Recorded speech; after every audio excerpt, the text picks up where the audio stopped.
இன்னும் கொஞ்சம் பேரை பார்த்தீங்கன்னா எல்லா விஷயத்திலையும் லோக்கல்னு நிற்கிறாங்க. இந்த ஹஜ்ஜுடைய காலம் வந்தவுடனே அவங்களோட மனச்சாட்சியை அவங்கள கொள்ளுது. ஏன்னா ஹதீஸ்ல எங்கேயும் பிறை 9வது நாளில் அரஃபாவுடைய நோம்புண்டு ஹதீஸ் இல்லை, ஒரு ஹதீஸ் கூட இல்லை. வாதத்துக்கு வாராங்க. அப்போ பிற 9லான ஹாஜிகள் ஒன்று சேருவாங்க. ஆமாம், 9 தான் ஒன்று சேருவாங்க. இப்போ ரசூல்லா என்ன பேரை சொன்னாங்க? சௌமி யௌமி அரஃபான்னு தான் சொன்னாங்க.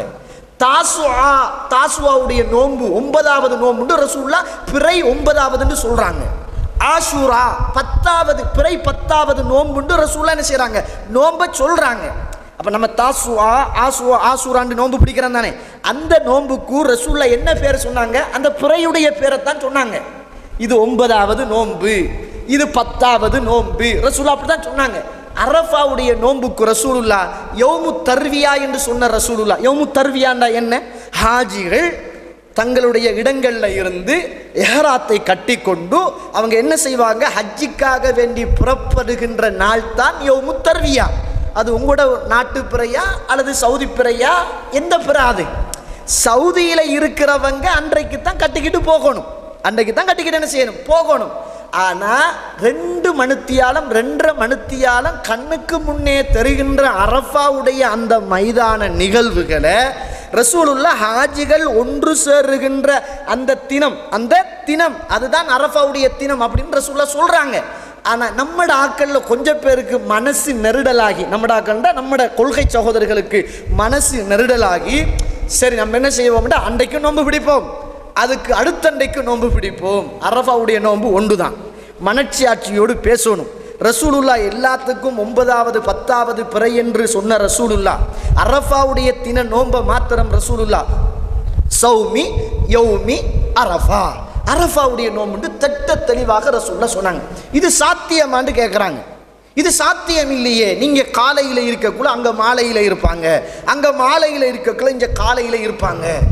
இது ஒரு பெரிய அறிவு ரீதியான ஒரு கேள்வியா? இது நான் சும்மா கேட்குறேன். இப்போ விஞ்ஞானம் நிறைந்த காலம், இப்போ இவ்வளவு தொழில்நுட்பம் வளர்ந்த காலத்தில் இப்போ நான் எந்த மாதத்தில் இந்த ஊரில் இருக்கிறேன்னு எனக்கு தெரியாதா? எந்த டைமில் இருக்கிறேன்னு எனக்கு தெரியாதா? இப்போ இங்கே இருந்து பிறை கண்டதாக அமெரிக்காவுக்கு போகுதுன்னு சொல்லுங்களே ஒரு தகவல், ஒரு வாதத்துக்கு. இப்போ அமெரிக்காவுடைய மக்கள் காலையில் இருக்கிறாங்க, நம்ம மகரிபில் இருக்கிறோம்னு சொல்லுங்க. இப்போ காலையில் இருக்கிற மக்களுக்கு தகவல் கிடைக்குது ஸ்ரீலங்காவில் பிறையை கண்டுட்டாங்க. அவங்களுக்கு எந்த காலை? கொஞ்சம் யோசிங்களேன், எந்த காலம் அவங்களுக்கு? அவங்க 29வது காலையில் இருக்கிறாங்க, நாங்கள் 29வது மாலையில் இருக்கிறோம். அவ்வளோதான் விஷயம். இதுக்கு அறிவுபூர்வமான, நீங்கள் சவுதியில் தொழுகிற போது இங்கு தொழுவீர்களா கேள்வி. நீங்கள் அமெரிக்காவில் தொழுகிற போது இங்கு உங்களால் தொழ முடியுமா?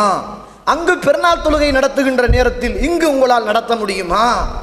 சூரியன் தலைக்கு மேலே யார் யாருக்கு என்ன நேரத்தை காட்டுதோ அந்தந்த நேரத்துக்கு செய்ய வேண்டிய அமல்களை இந்த பொதுமக்களை சாத்தியமில்லை என்று சொல்வதற்காக வேண்டி இவங்களாக வலிந்து எடுத்துக்கொண்டு வந்த கருத்து தான் இந்த கருத்து. இதில் ஒன்றுமே இல்லை, இதில் ஒன்றுமே இல்லை. அப்போ அவங்களுக்கு 21 வருமா, 28 மாதம் வருமானு கேட்குறாங்க. அவங்களுக்கு 28 மாதம் நிச்சயமாக வராது. ரசூலா சொன்னாங்க, எழுத வாசிக்க தெரியாத சமூகம் நாங்கள். அதுக்கு நாங்கள் என்ன செய்கிறோம் என்றால் ரசூலா எப்படி காட்டுறாங்க, ஒன்று என்ன செய்யும், மாதம் 29 30வது வரும் அப்படின்னு.